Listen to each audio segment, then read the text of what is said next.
this is where we get to how do we actually lay out stuff in a browser. So we're slowly but surely making our way up through kind of the layers of the stack. We talk about the TCP, HTTP, the network things that the browser does today. Now let's talk about what happens once we ship bytes into the browser.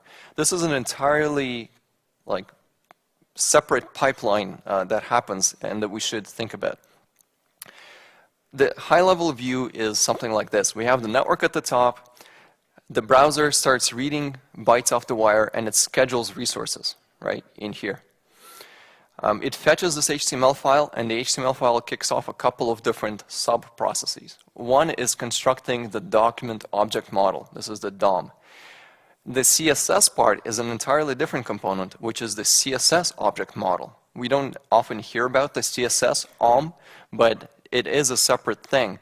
And then both of those come together to form the render tree, which is ultimately how the page gets painted to the screen. Page or app or a web game, whatever it is that you're building. So think of this funnel as we kind of go forward.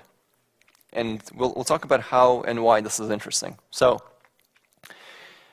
the HTML5 parser is the first parser that we have that is actually well specified. Up until HTML5, every browser had their own set of heuristics for how we should parse HTML, which was a terrible mess. And this is, in fact, if nothing else, like the greatest contribution of HTML5. We now have a well-spec'd parser that all browsers follow, which is fantastic. So we get bytes on the wire. Bytes arrive, right, as characters into our tokenizer. And the point of the tokenizer is to take the string and emit just tokens, which correspond to things like valid HTML tags, so a starting tag and an end tag, and text tags, and all of the other elements, right? So this is the same as if you've ever done any sort of compiler work. This is basically our tokenizer.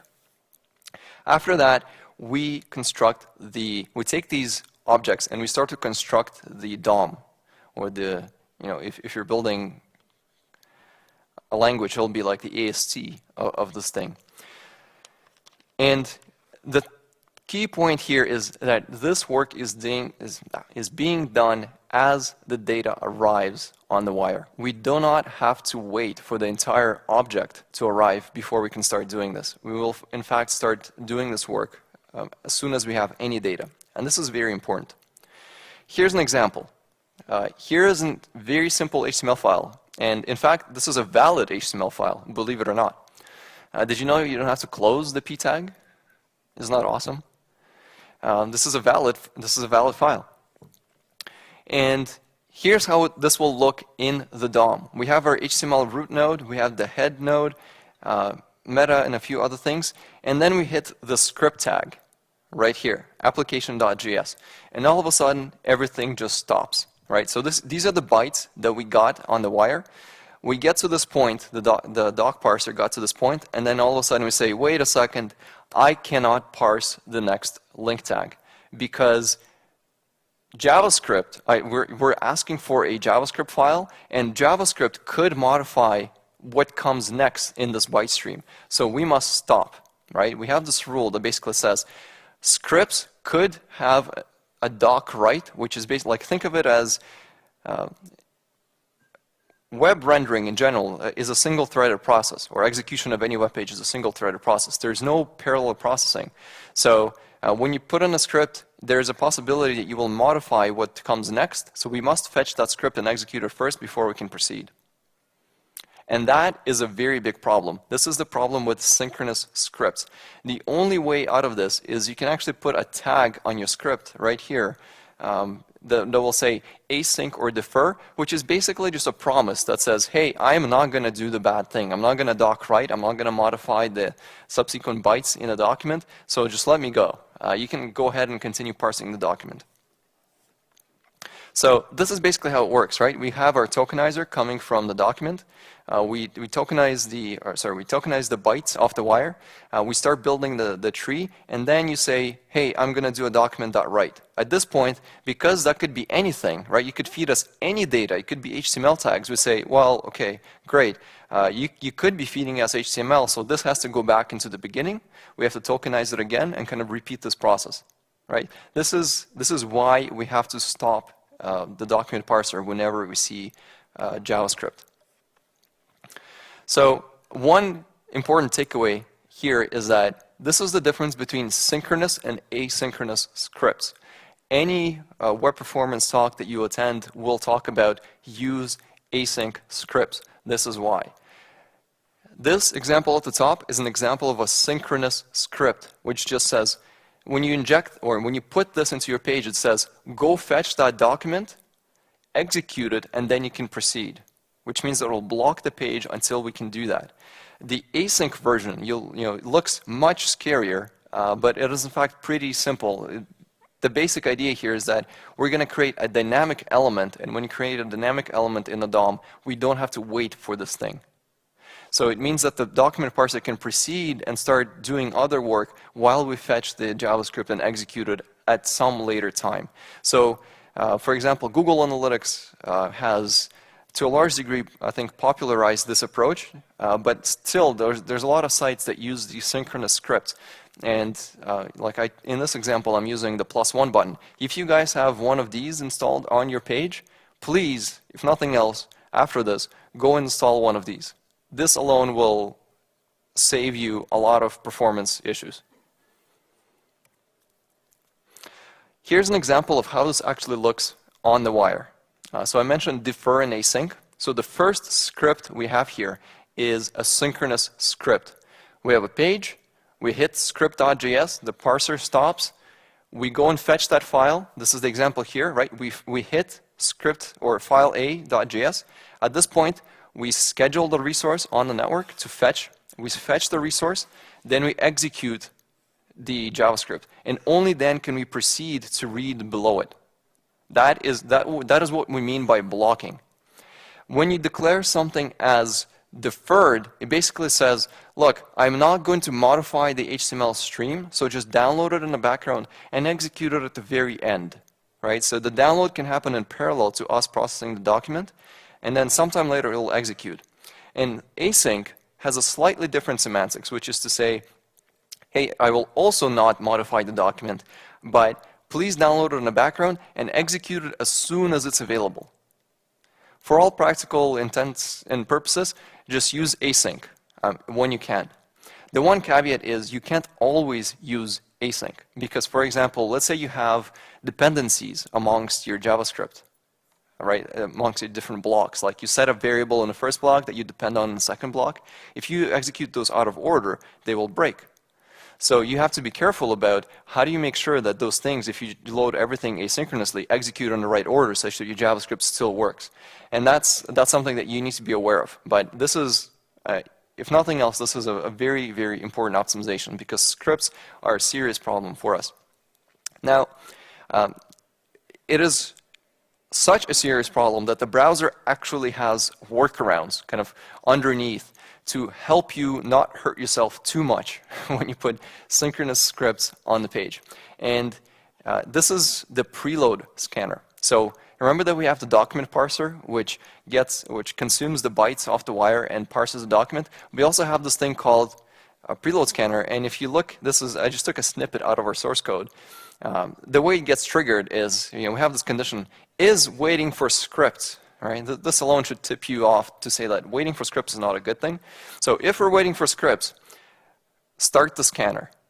And the idea with the scanner is, and if you look at the implementation of the scanner, is we don't want to parse the document because we don't want to do all this work ahead of time, but we will kind of forge ahead and read the bytes off the wire and see if there are other critical resources that we could schedule for you. So if it's an image tag or a link tag or a script tag, we will find that resource and put it and schedule it on the network. So actually by the time we get to it with a document parser, hopefully by that time ideally, it already has completed, it's already in your cache, and you don't have to wait for the network. So the preload scanner kind of forges ahead and tries to help you. So here's an example of both the preload scanner and another optimization at work. This is an incredibly simple file and scenario that I'm showing you here. It's literally one HTML page and one CSS file, but there's actually a very important story in here, which is I have an HTML page which takes 1.1 seconds to fetch. And if you guys are not familiar with Chrome developer tools, let me actually take a couple of seconds to explain a couple of metrics here. So we have this column here called time and latency. So time tells you the total time, the duration that it took to fetch the resource. So 1.1 seconds. This is this bar right here. Latency, the number right underneath it, tells you the time to first byte, which is we've opened the connection, how long before we actually got anything back from the client or from the server, right? So this is your time to first byte. So this number tells you that we took 1.1 seconds to fetch the resource, but the server fed us some data, 9 milliseconds right into the connection, which is actually very, very fast. And in parallel, almost in parallel, we have this request here for the CSS file. And the CSS file is actually very different if you pay attention to this.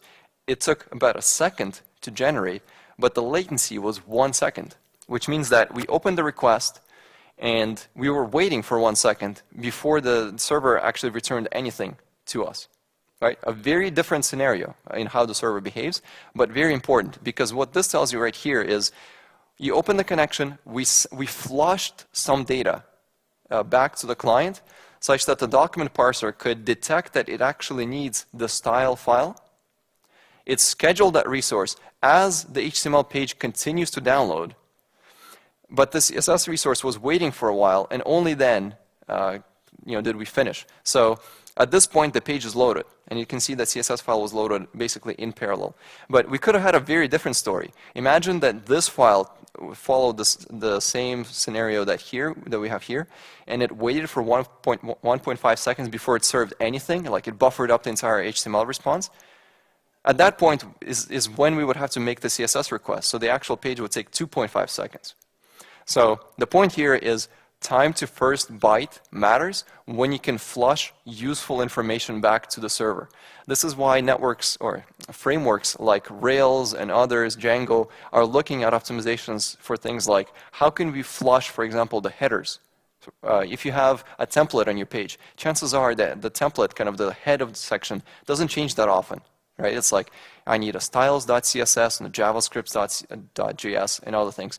If you can flush that as early as possible, that will help you improve performance, because it's usually the body of the page that changes, not the rest of the stuff, or not as much. So flush early, flush often. Here's a high-level view of how the tree gets constructed in Webkit. Once again, we have the network stack. We feed data into the tokenizer. The tokenizer starts two things. It can do DOM construction, which is what we saw, what we talked about earlier. And during DOM construction, we can, for example, encounter the script tag and say, hey, I need the script tag. Let me schedule it on the network. Or I need this JavaScript file linked in the script tag. Let me schedule on the network, and then the process will repeat. Alternatively, if the tokenizer is blocked because we have a sync JavaScript file, the preload scanner could do the same thing. It could forge ahead, look for these files, and schedule it back on the network. And perhaps the slowest way to schedule anything to get that resource is to do it through JavaScript execution. So what do I mean by that? If you have a script that schedules other scripts, the tokenizer and the document parser won't help you in any way, because we don't actually look in JavaScript. So that means the network stack, I mentioned a lot of things like DNS prefetch or TCP preconnect. We can help you there. So if you're pushing more and more resource scheduling into JavaScript, we can help you. Think of the browser as your JIT, as your network just-in-time compiler, right? Like the more information you give us about the things that compose your page, the better job we can do in making your pages faster. So try not to hide too many resources from the browser. The more you can tell us, the better. And at this point, we've fetched some JavaScript, we've constructed our DOM. Now we can actually paint something to the screen. So how does this look? Well, we have the DOM tree, which is most of us are familiar with. This is what we see sort of in the browser when you open your DevTools and you look at the elements. We also have CSS. And CSS has its own CSS object model. And these two things have to come together to create the so-called render tree. Except that if you get into the source, you'll actually discover that it's not a render tree, it's a render forest, literally. There's many different representations of the render object. And then all of those things get synced into a layout.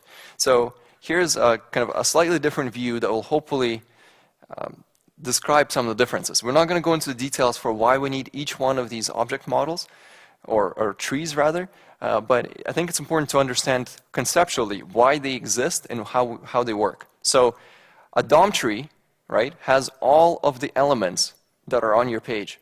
Now, not every element needs to be visible on the page. The obvious examples would be like a script tag. A script tag doesn't have a visual representation on the page. So there's nothing to be painted for the script tag, or a meta tag and other things. Maybe you have an element that has a display none, right? We don't care about painting that to the screen. I mean, you just told us that you don't need to paint that. So some of the objects, some of the elements in the DOM object tree will map into the render object. So it's kind of like a subset of the DOM object. And this is where we mesh the style rules, all of the CSS markup, with the actual DOM. And then after that, once we apply all of the resources, we actually have the render layer. And render layers are kind of these like separate representations for special elements like video tags and other things, where perhaps we can do hardware acceleration on those elements. And after that, we can actually compose all of this, paint the buffers, and output it to the screen. Now, one thing to keep in mind is, I've drawn this as separate object trees for a reason. They are separate. So whenever you query, for example, you have JavaScript which queries for what is the offset width and the offset height, or what is the height and width of this element, that forces the browser to actually flush both of these object trees into the render tree such that we can compute all of the styles. And if you have two separate objects and you need to synchronize on them, if you've done any programming with parallel threads or all the rest, anytime you synchronize anything, all of the performance goes out the door, right?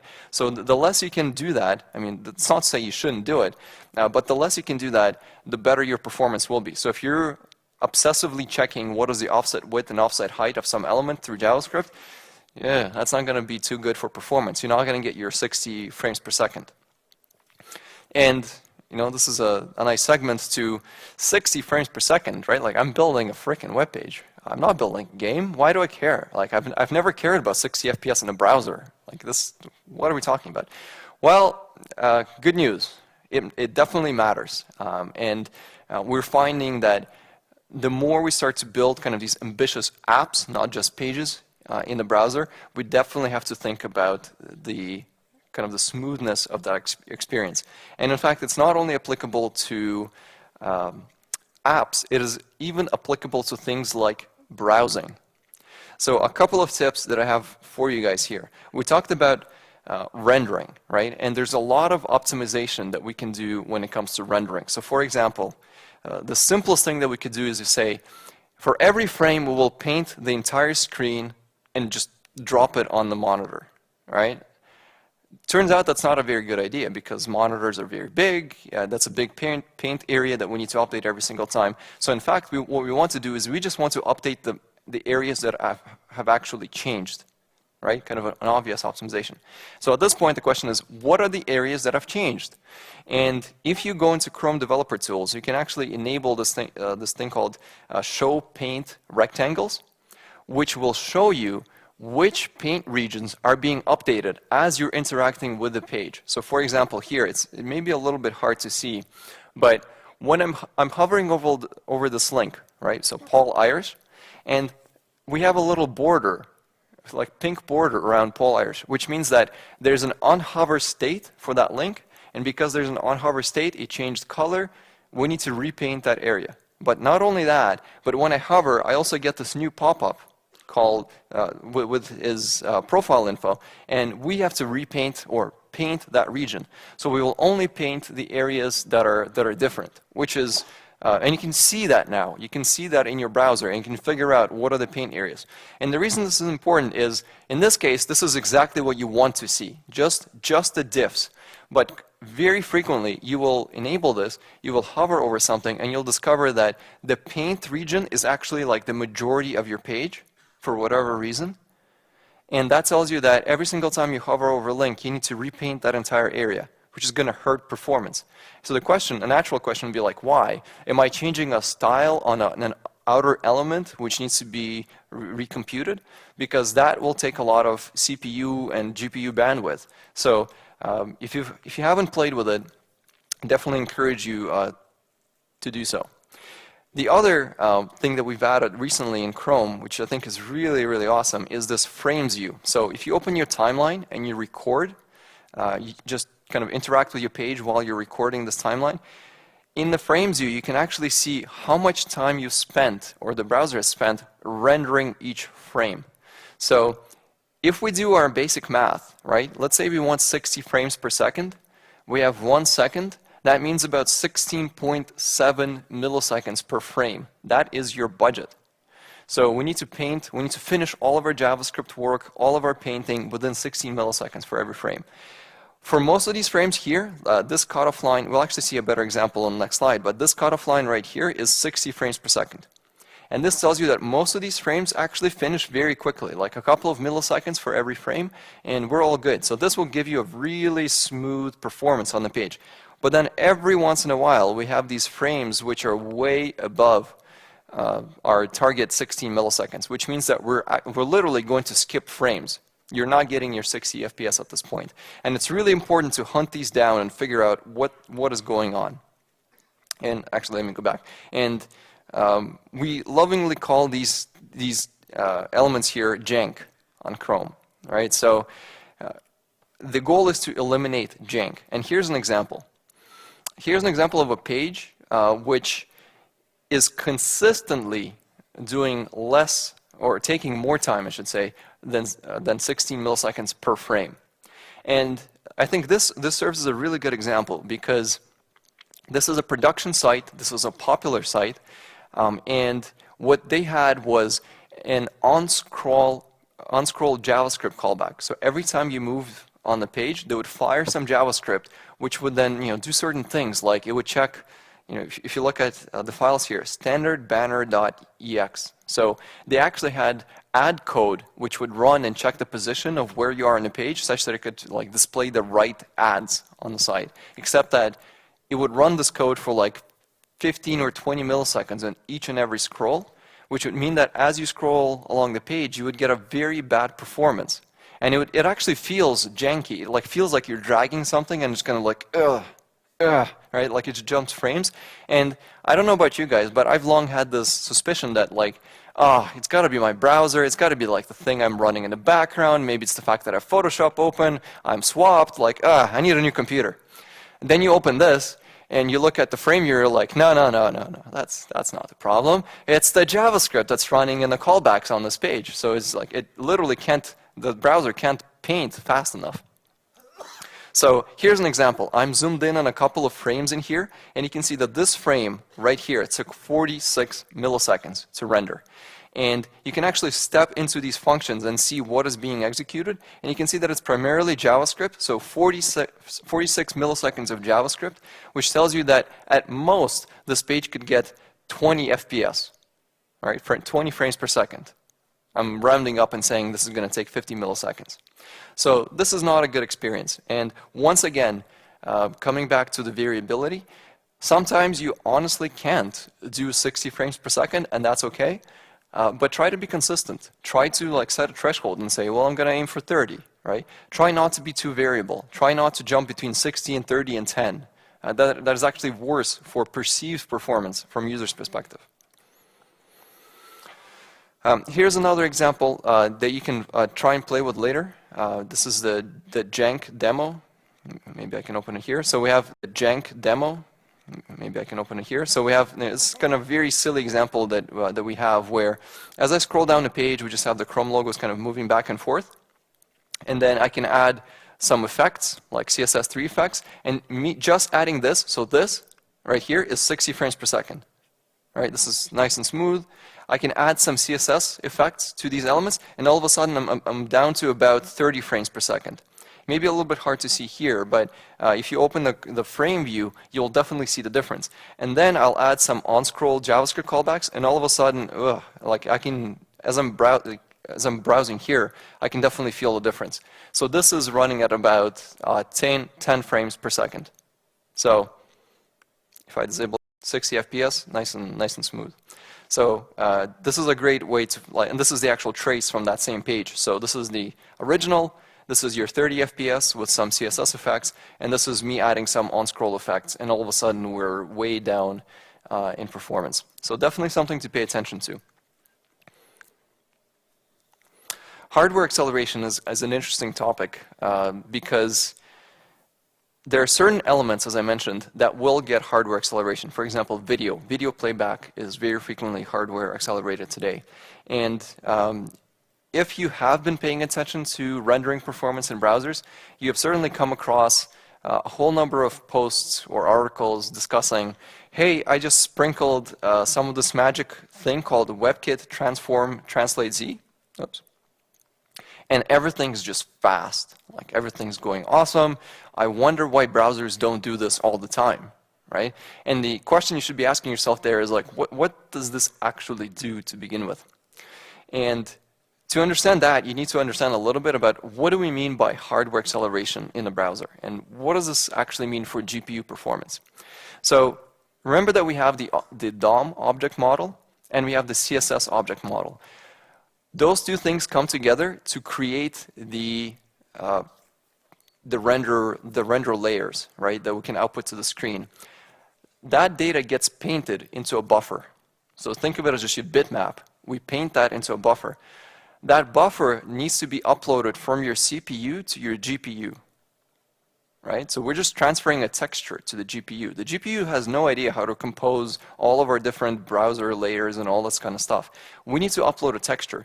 Then once that texture is sitting on the GPU, we can tell the GPU to do certain things. Like GPU is very good at a select number of things. Like you have a matrix and we want to do a transform on the matrix. So like skew the matrix or rotate the matrix. Those things, fantastic. We don't have to do anything. We just tell the GPU, like, do this transform, and it will do it without us having to do anything on the CPU. But everything else needs to be done first on the CPU. So for example, let's say you change the color on the texture, on the element. We need to repaint that on the CPU. We need to push that data as a texture to the GPU before it can get displayed. And if you calculate the amount of bandwidth we need to transform or to transport all of this data back and forth, we're very quickly into the gigabits per second. Even on your mobile phone, that is pushing the boundaries of like the latest hardware. So we can't just willy-nilly accelerate everything. So only certain things get hardware accelerated by default. You can use something like Webkit Transform Translate Z. This basically says to the browser, hey, I want you to take this element and promote it into its own layer, which will inherit its own texture on the GPU. So sometimes people use this for better scrolling, like they pre-paint the entire area that they want to scroll, they upload it to the GPU, and then it is silky smooth. But as long as you don't change it, the moment you change anything on it, text, color, anything else, we have to repaint and re-upload to the GPU. So uploads are not free. GPU acceleration is not free. It won't solve all problems. This is why CSS animations are actually important. The reason we have CSS animations is to offload some of this work from JavaScript into the CPU. So for example, here is a CSS3 animation which is done without any help from JavaScript, which is beautiful because it means that it doesn't block your CPU from doing other work. Like we can be executing JavaScript while the animation runs. And if you've never worked with CSS animations, here's a very simple example. We define an animation called spin, right? So we're saying, oh, actually, sorry, let's step back. So we define an animation called spin, and we define keyframes. If you guys have ever worked with Flash or other things, this should look very familiar, except we're literally declaring it in code instead of on timeline. We're saying at 0%, you're sitting at 0 degrees. At 100%, when you're done, you're going to rotate yourself 360 degrees. So we're just spinning the element. And then we take any element, and we say, run this animation spin, which is what we define here, for 2 seconds for an infinite amount of time, and we won't worry about linear at this point. And then because we have our spin selector here, it means that anytime we hover over the Chrome logo, it'll just spin continuously in a circle. And this is beautiful because it's being done on the GPU. Remember, the GPU is very good at applying these transformations, and no performance impact on JavaScript, which is fantastic. So if you are doing animations with JavaScript, this is definitely a better way to do it. Now, one caveat I'll mention is that modern browsers today still have some way to go for really good performance support for CSS3 Animations. So every once in a while, you will run into some gotchas. So be careful. But it is getting much better. So let's try and put some of the stuff together. We have DOM, we have CSS object model, and all of the stuff has to come together. So once again, recall that we have the tokenizer, we're building the DOM tree, and JavaScript, as we saw, can block DOM construction. Right? This is the synchronous script. Now here's an interesting caveat. JavaScript can also query CSS. Right? If you're querying for what is the style of this object, or you're setting a style on the object, JavaScript can query both the DOM tree and the style rules. So it can query both trees, and this is very important. Which means that, given rule number 1, scripts can block the document parser, and JavaScript can query CSS. It means that JavaScript can block on CSS. Right? So if the CSS file has not yet arrived on the wire, and you query JavaScript for what is the style of, you query the DOM with JavaScript, what is the style of this object, we're blocked. So we have a dependency in there. And finally, rendering is definitely blocked on CSS, right? So we can't create a render tree unless we have both CSS and HTML. The other general rule that all browsers have is we don't want to paint something until we have all of the style information, because otherwise we may paint something that is unstyled, and then we have to reflow all the content and repaint it. So imagine we painted the HTML of your favorite page, I don't know, Amazon.com, without the CSS. It would just look like plain text with no markup. And then we get the CSS file and we reformat it all. That's not a good user experience. So instead, we hold the rendering until we have CSS. So why am I saying all this? There is a set of rules here that are very important to understand to help you understand general web performance optimization, how to lay out resources on your page. JavaScript can block on DOM. JavaScript can block on CSS. Rendering is blocked on CSS, which means that we want to get CSS down to the user as soon as possible. This is why you have rules like put CSS at the top, right? Now you know why. Because both the DOM and JavaScript will depend on it, and rendering will depend on it. So it allows you to have a faster first paint, and it removes these potential JavaScript blocking scenarios. The second one is use async scripts. Try not to block the document parser from going ahead and painting all the screens. So we'll see another rule, which is put CSS at the top, JavaScript at the bottom. Why? We want to get the CSS as fast as possible to unblock rendering. And if you have even if you have to have a synchronous script sitting at the bottom of your page, if it's at the bottom of your page, technically there's nothing to block, right? Which is why there's this general rule for put JavaScript at the bottom. It doesn't seem intuitive, but that's how it works. All right, so given all of that, let's look at a very simple scenario. So I have this page here, and it's deceivingly simple. What could be simpler? We have simple page with a CSS file. We have a doc write script. This is, please don't do this at home, but I just want to show you what happens when we do it. And finally, we have a script. So we have our CSS at the top, JavaScript at the bottom, right? Performance best practices. So how's the document parser going to, or how's the browser going to render this? We'll start with this. First of all, we get the data on the wire, and we discover example CSS. And we say, great, we can schedule that. We don't need to wait, right? The CSS won't modify the DOM, so we can continue parsing the DOM, but in the meantime, we'll schedule example CSS on the network stack.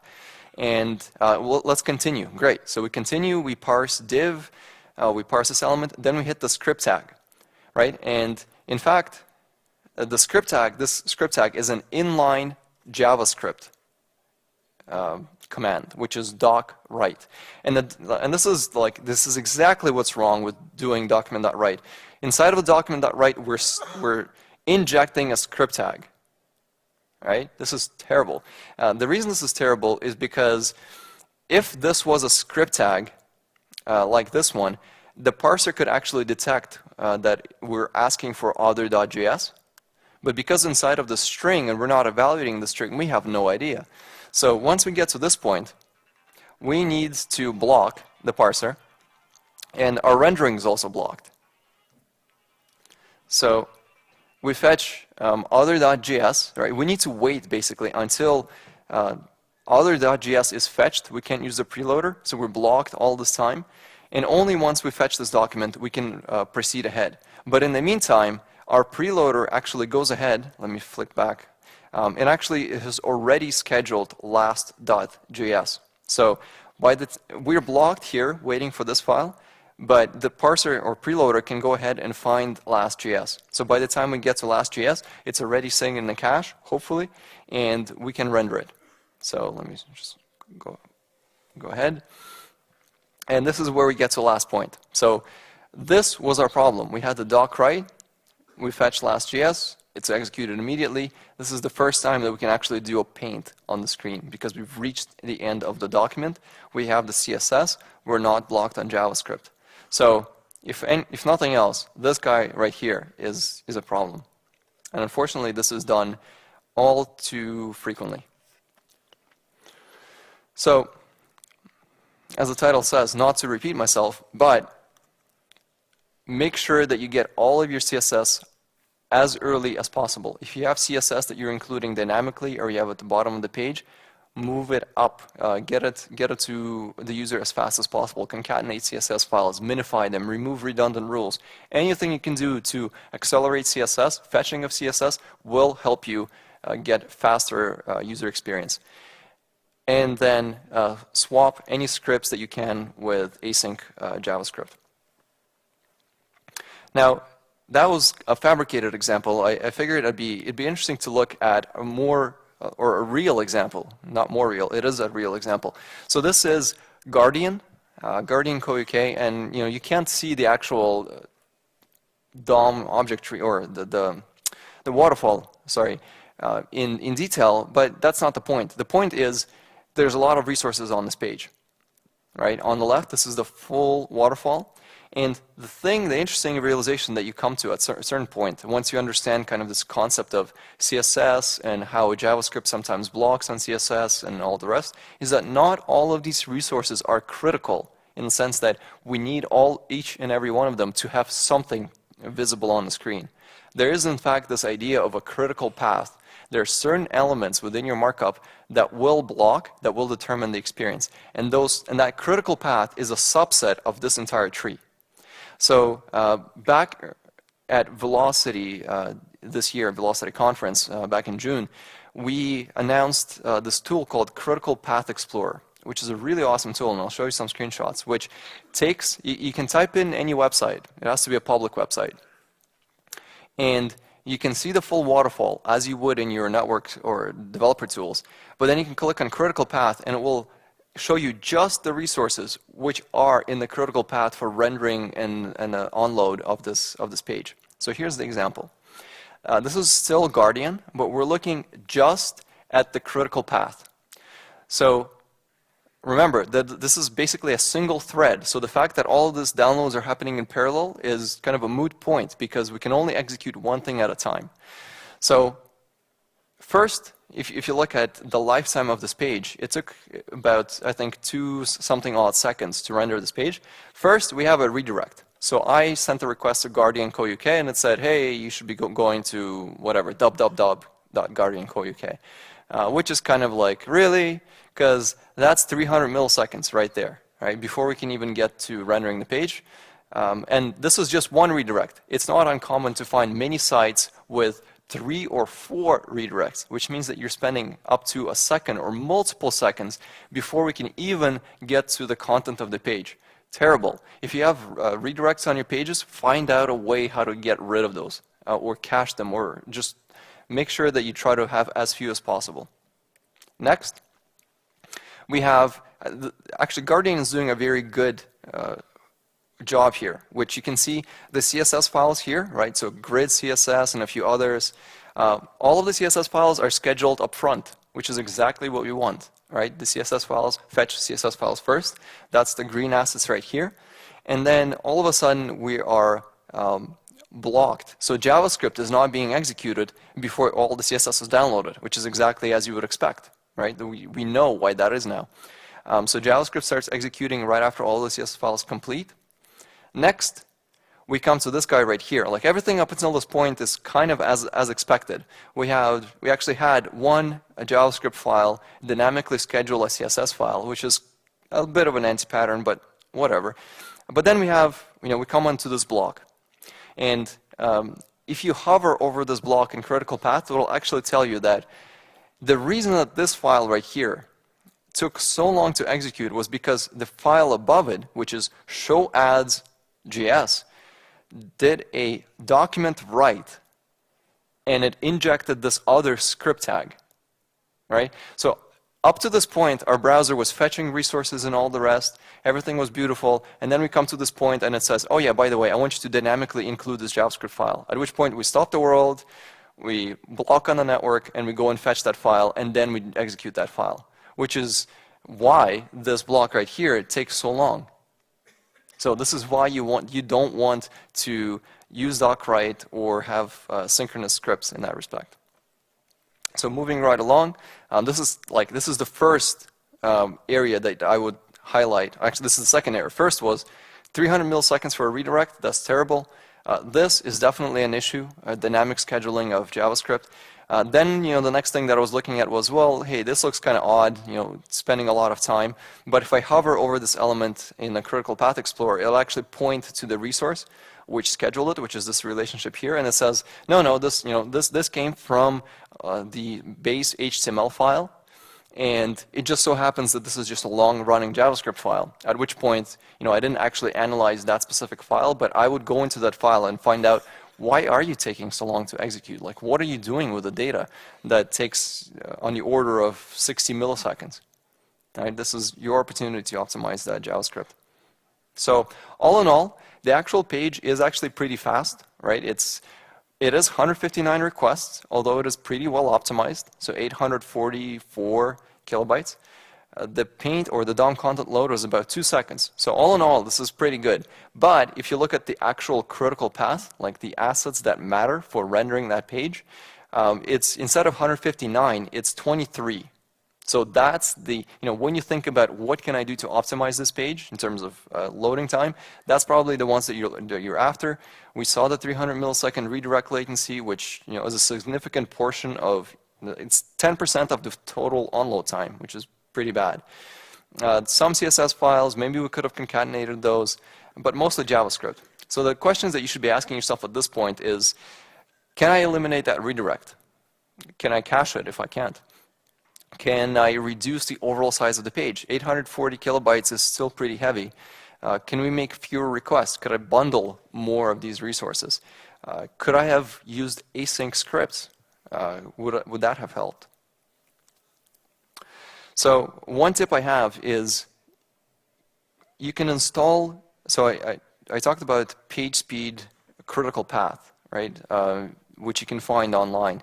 But we also have a PageSpeed extension, which you can install from the Chrome App Store. If you just search for PageSpeed on Chrome App Store, you'll find this extension, and it will add a new panel in your DevTools. And what it does is it basically runs an audit on the site that you're on. You can open DevTools, click on Run, and it will analyze the page and tell you all kinds of tips. So for example, in here, you can see high priority and medium priority tips.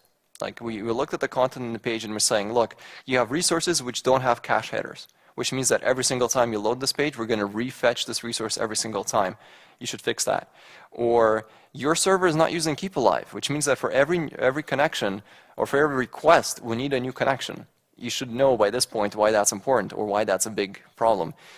Or you have many small CSS files, which perhaps you could have combined into a sprite and served that and use some CSS to position those correctly.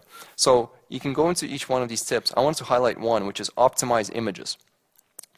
The extension actually bundles things like libwebp, libpng, and others. So it'll look at the assets and try to recompress them on the fly and tell you, hey, you are serving PNGs which are better served as JPEGs, because we can get a 40% better compression on this image. So for example, on this specific page on The Guardian, we found that we could have cut about, well, 75 kilobytes, is about 10% of the total page size, right? By just using better image compression. Things like when you save an image out of something like Photoshop, for example, it'll actually append extra metadata in the header of the file for things like, what was your name? What was your company name if you set those things, where you created that image? Or what's the date when you saved this image? It's like this information we don't care as users, right? But it's sitting there as metadata, and perhaps you can just remove that. That's the simplest example of image optimization. The more interesting examples are you using the right data format? So not only that, not only do we tell you, but you can actually click on this link in here called See Optimized Content, and it'll give you the optimized file. So you can just literally right-click on that, click Save, and save over your original file, and you're done, which is quite nice. Here's another one. I thought this was really clever. So Guardian is doing this really awesome thing. They're downloading a whole bunch of files. These are actually, I checked these, and these are actually ads. So these are ads that are 900 by 250 pixels, except that in CSS, they scale them down to 0 by 0. I mean, I thought that was really clever. So they're actually not visible on the page at all. I'm guessing they have some other JavaScript which gets invoked sometime later, based on some interaction, which will pop up the ad or do something. But basically, they're downloading these resources which are not even visible. So, which begs the question of like, do I need these files to begin with? Like, what? I didn't actually figure out when those things get triggered. I wouldn't be surprised if they don't at all.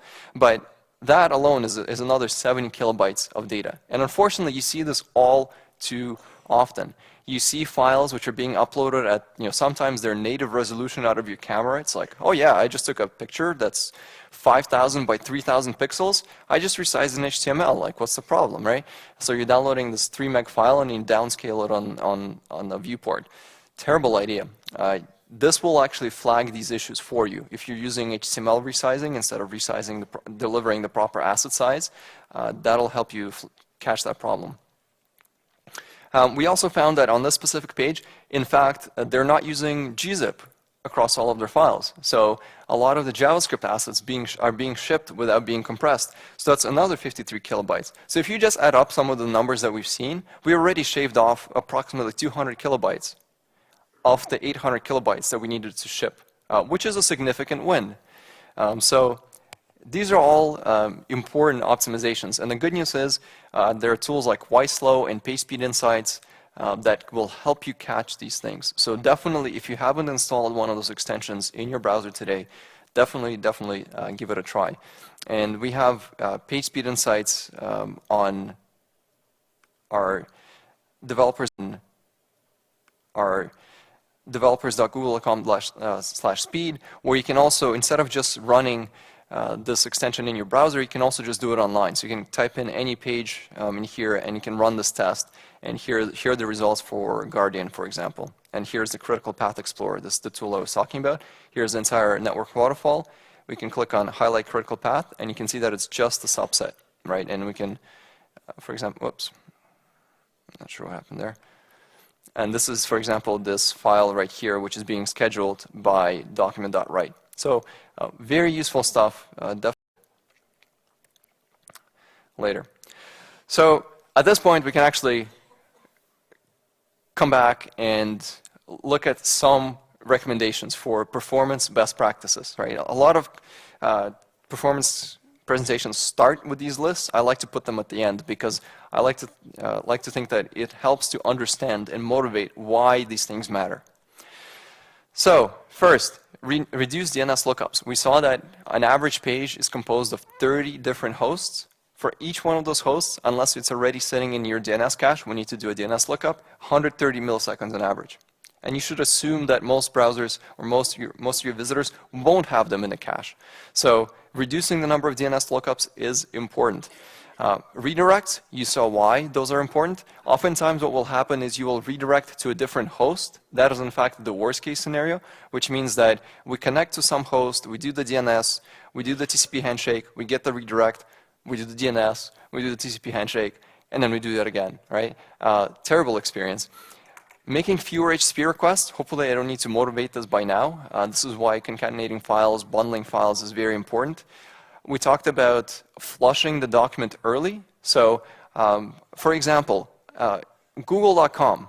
We know that our Google.com header, when you're hitting search, does not change. Like we do customize it with your name and a few other things, but the header itself doesn't change, and it's always the same. So the moment you send us a request for Google search, before we even analyze what you're asking for, we immediately respond with just the header. Like we know exactly the bytes to ship the header, so we just shove that down the pipe such that your browser, if it hasn't fetched those resources, can already start parsing and laying out the page. And only then do we start looking at like, what did you actually ask us for? Oh yeah, okay. Now we can do the query and do all the rest. Perhaps that's something you can make use of as well. Flush that content early, get the browser working for you, and then do the rest. Using a CDN. Why is that important? Well, we talked about latency, and we talked about latency being limited by the speed of light. So if you have a server that's sitting, I don't know, somewhere around here, serving content, and your users are accessing it from Australia or the States or somewhere else, you know, that's 150, 200 milliseconds. That's just kind of the speed of light plus modern networks plus switching and all the rest. It makes sense to actually have a server somewhere closer. I know, for example, I gave a number of presentations in Asia, and EC2 is incredibly popular, including in Asia. So a lot of kind of local startups were serving their sites off EC2 locations in the United States, even though literally all of their users were from the same country, like in Singapore and in other areas. And they were just penalizing themselves 300 milliseconds on every TCP connection, which is silly when you think about it, right? It's like, forget everything I told you, just go buy a local server and you'll be like a lot faster. So very important if you're not using a CDN to look into that. And especially important, actually let me go back, for SSL.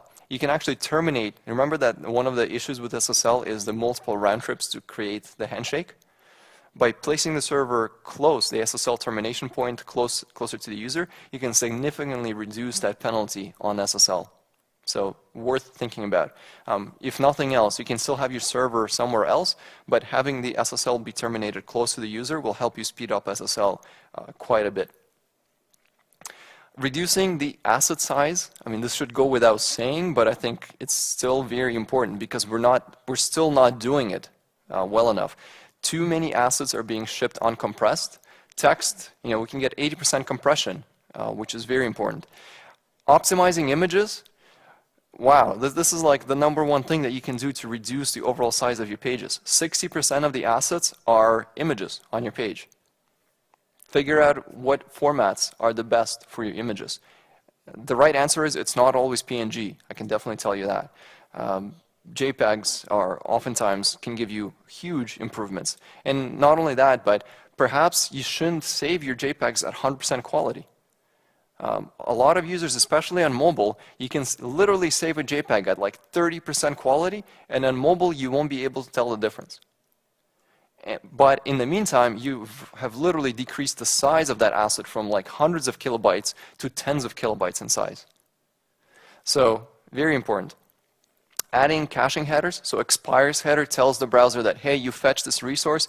This resource is going to be valid until 72 hours, for example, right? So for the next 72 hours, I can serve that directly out of my cache without asking the server. The best request is no request. That is the #1 optimization. And then the other one is, once I've approached, for example, the end of that expires period, if you give me an e-tag or some way to validate the asset, I can ask the server and say, hey, here's my fingerprint of this file. Has the file changed? And the server can say, no, it hasn't changed. And then at that point, we're done, right? I don't have to refetch the content. If you don't give me an e-tag or something else, I will end up re-downloading the same bytes and sticking them into my cache once again. So the combination of an expires and an e-tags header is where you should be. We're coming to the rendering part. So we talked about style sheets at the top. Hopefully now you understand why and why that's important, why you should be optimizing your CSS. Today, a lot of sites put a lot of CSS into like one style sheet and download that. That's fine, but turns out that for many pages, you don't end up using those styles. So the majority of most style sheets are not being used on most pages. So that's something to think about. If you really, really care about the first paint time of your, for example, index page, it may actually make sense to separate those CSS files into maybe different bundles and unload them on demand. Async scripts, not to belabor the point, but don't use or try to avoid synchronous scripts. Now you, I think, hopefully understand why scripts should be at the bottom. Minifying frequently gets conflated with compression. Different things. Minifying files will allow you to do things like, well, let's remove all the comments. Let's remove all the extra markup. Let's remove redundant functions. If you're using something like Google Closure, the Closure compiler will actually look at like, okay, you've loaded JavaScript or you loaded jQuery and these other modules. You're asking me to include them, but you're not actually using them anywhere in the code, so we'll just omit them. That is why you want to use like something like a build step or Closure or some other compiler to eliminate that extra baggage, if you will, and then of course compress the outcome of that with gzip to have a smaller payload. And once we've shipped the data to the browser, you also need to make sure that you provide a nice experience for users once they're interacting with your page. Increasingly, we're not just building web pages, we're building apps. When you think about applications like Gmail, Google+, Google Docs, these tabs stay open for hours. And they accumulate memory, we definitely care about the scrolling experience and all the other parts. So you should think about, what does it mean to have 60 FPS in my app? If nothing else, try just on your app today, try and open that timeline view, click on record, and just see like, am I doing okay or am I not? Because if you're not, then perhaps you have something to investigate. Hardware acceleration will definitely help. You can leverage things like CSS animations. And even perhaps using transform translate Z, but be careful because if you're just changing colors on divs that you want to hardware accelerate, it's actually counterproductive. You're faster doing that. You're better off doing that on the CPU. Finding memory leaks, JS and DOM memory leaks. Turns out this is actually a big problem. Garbage collection in general could improve on web browsers. It is improving, but too frequently we find that there are tabs open in the browser that occupy multiples of gigabytes of memory nowadays. So the only saving grace is the fact that users do tend to close their tabs every couple of hours. But there are some pretty terrible apps out there that consume a lot of memory. So I think we have a lot more tools to build and education that we need to do to improve that. And finally, make sure that you test on mobile devices. And the reason I say this is it's very popular to test on emulators. So your iPhone emulator or Android emulator or whatever. And that's good because it allows you to see kind of the viewport and other things. But the CPU performance, the GPU performance, and the network performance are dramatically different between different devices. You running your emulator on your, even on your kind of lightweight laptop, is a totally different experience than the browser executing on the native chip on the mobile phone. So make sure that you actually have your mobile device and you actually run your app there, and you kind of poke around with it, and you can connect. You can now do remote debugging, and you can actually see, well, you know, I'm well within budget of my 60 FPS on my desktop computer or on my laptop, but I'm way over on this thing. So could I maybe remove some of the CSS markup or something else, or some styles to accelerate all of this? And then finally, there are good tools for this stuff. So Developer Tools has a lot of great functionality nowadays. I actually have a talk tomorrow on some of the tips and tricks for Developer Tools specifically, but you can also just check out the slide deck that I have the link for here. I talked about PageSpeed Insights, a very, very good tool, both the online and the browser extension. Critical Path Explorer, I can definitely say that we have a lot of room for improvement in terms of UI on that page, but it is already a must-have or must-use tool for anybody that's doing web performance. I didn't cover WebPageTest, but webpagetest.org is a really awesome project which allows you to run your page through various different browsers. So for example, you can schedule, like type in Guardian Co UK and say, I want to run this from Dallas on IE9, or I want to run this on Chrome from Virginia, Chrome version 18. And you can then compare them side by side. You can even have side-by-side video comparisons. It's a very powerful tool. Deserves an entire talk and a workshop on its own. And once again, mobile devices. So Developer Tools and all the rest. So we're at the very end here, and I'll just repeat a few of the things that I've mentioned. If you want to succeed with web performance, make it a business metric. If you want your company to pay attention to this stuff, make it a business metric. Invest some time into trying to figure out, how do I tie web performance to my bottom line goals? Maybe that's bounce rate, maybe that's conversions, maybe it's something else. But then it becomes a feature that can be prioritized, as opposed to just an episodic event where sometimes you're doing your extra 120% time project on the weekends trying to optimize the site. That's not the way to do it. That's not a sustainable way to do it. The way to get there is through real user measurement. So use Google Analytics, use some other vendor, use whatever you need to use, but find real performance data from your users. And it is a process. It is not a checklist. And you do need to architect your pages with this kind of information in mind. So grab these slides after the fact.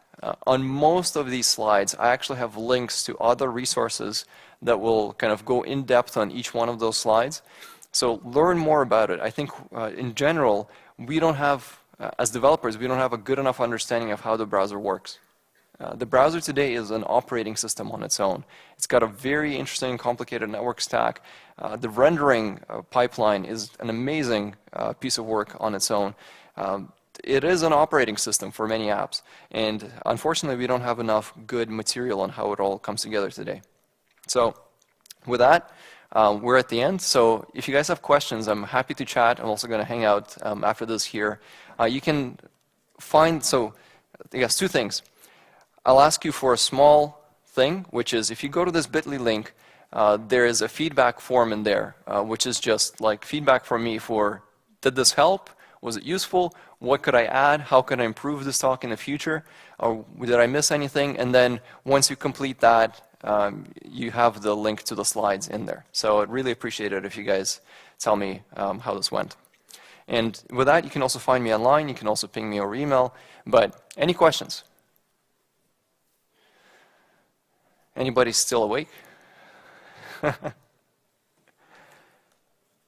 a bit too technical, but for the flushing, if I have a Java web app and JSP and all the framework does everything for me, how can I enable early flushing so that at least CSS?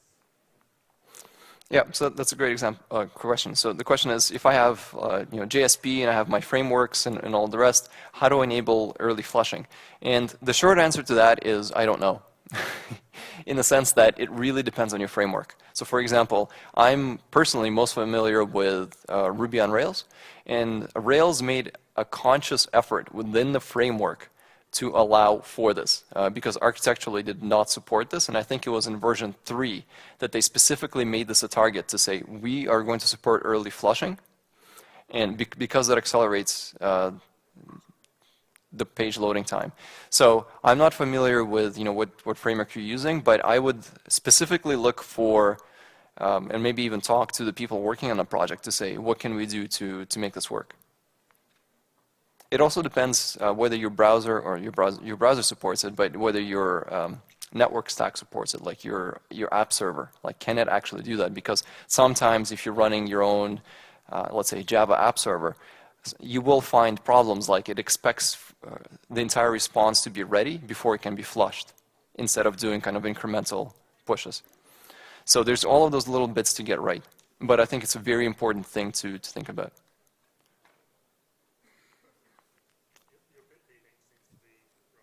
Oh, really? No, it works. Maybe a typo? All right, I think it works. Mostly works. Works on my box. It works for me, yes. It's fast enough for me. So Angular, for example, would first start parsing HTML, and then at a certain point when it comes to a directive, then it says, oh, don't know the directive, and then fetches the JavaScript from Angular, I guess. Yeah. So I guess that's not more.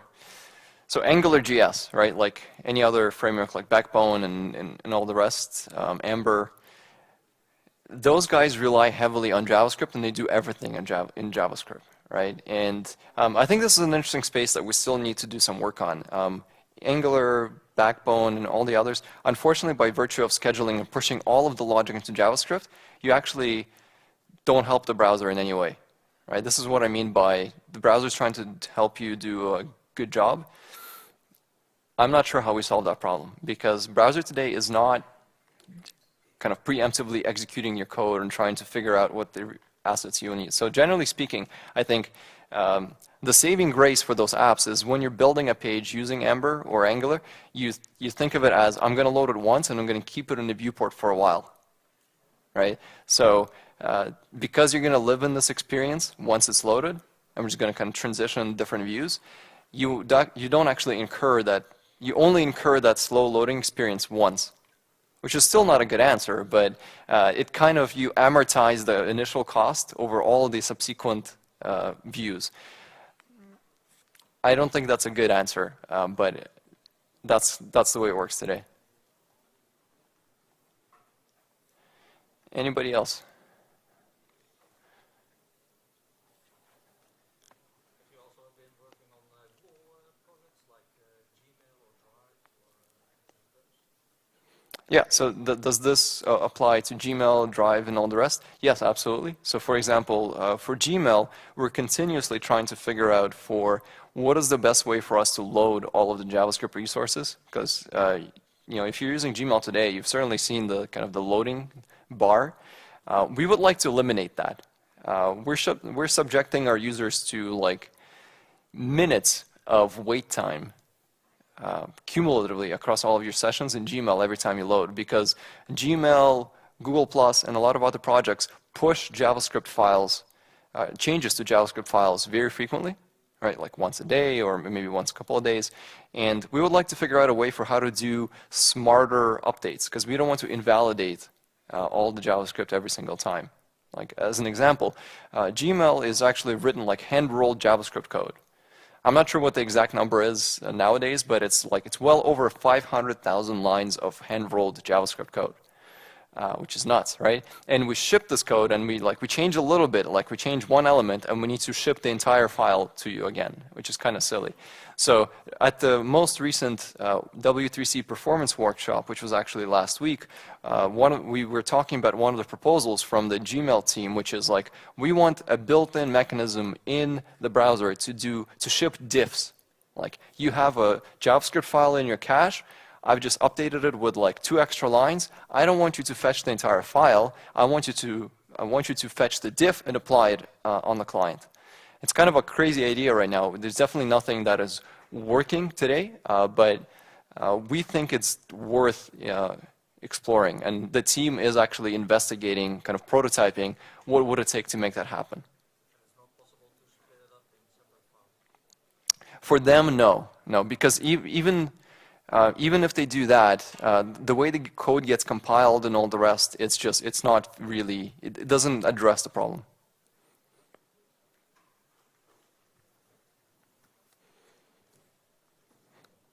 All right, well, thank you guys. I'm going to hang out here for a little while, so if you have any more questions, let me know, or just ping me an email or through any of the social channels. I'd be happy to chat more. Thanks.